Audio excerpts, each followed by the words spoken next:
Hello អ្នកទាំងអស់គ្នាថ្ងៃនេះខ្ញុំមានមុខម្ហូបថ្មីហើយផ្លែមាត់យកមកឲ្យពូលេបសាទៀតហើយចំពោះគ្រឿងផ្សំនៅក្នុងការធ្វើមុខម្ហូប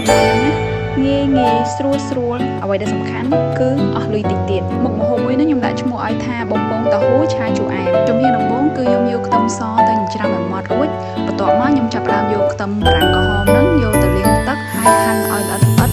ឬមួយក៏យើងអាចចិញ្ច្រាំឲ្យល្អិតដូចតនឹងខ្ទឹមសហ្នឹងណាហើយយើងទុកវាមួយឡែកសិនចំពោះមុខម្ហូបហ្នឹងបើសិនជាអ្នកទាំងអស់គ្នាចូលចិត្តហឹរណាអ្នកទាំងអស់គ្នាអាចដាក់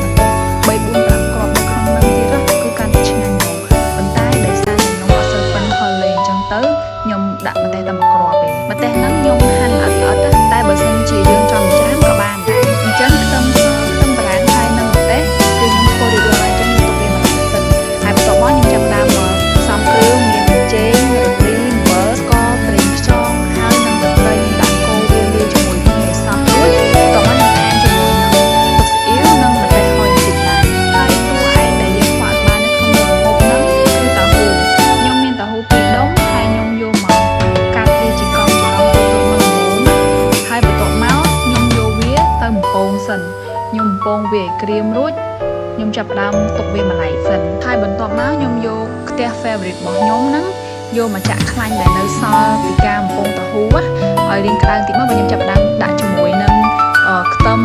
ម្ទេសដែលខ្ញុំច្រាំមុនហ្នឹងយកមកកូរវាតឈ្ងុយហើយខ្ញុំចាប់ផ្ដើមដាក់ជាមួយនឹងគ្រឿងស្ករអំបិលចេញនេះដែលខ្ញុំលាយមុនហ្នឹងហើយខ្ញុំអែតទឹកម្ទេសចូលទៅក្នុងនោះហើយជាមួយស្លាបព្រាបាយបន្ទាប់មកខ្ញុំចាក់ចូលហើយខ្ញុំកូរវាឲ្យសព្វគ្រឿងទុកនៅសន្ទុះរួចជាការស្រេចអញ្ចឹងវីដេអូរបស់ខ្ញុំមានតែប៉ុណ្្នឹងឯងបាយបាយ